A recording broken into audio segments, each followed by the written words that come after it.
जैसन कि रोवा लोग जाना तनी कि भोजपुरी के सुपरस्टार गायक पवन सिंह जी के धड़कन मूवी सारे दर्शक के दिलो दिमाग पे राज कर रहल बा। वैसे ही पवन सिंह जी के दूसरा गाना लॉन्च कर दिहल गइल बा। भोजपुरी वेब कैसेट के माध्यम से यूट्यूब पे उपलब्ध बा। पवन सिंह के गाना वेब म्यूजिक पे दूसरा गाना लॉन्च कर दिहल गइल बा धड़कन मूवी के।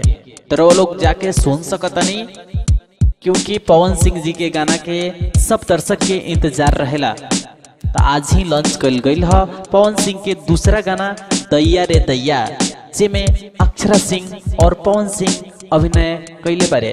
तो वो लोग जरूर देखी और जरूर सुनी। हमरा आशा बा कि वो लोग के बहुत पसंद आई।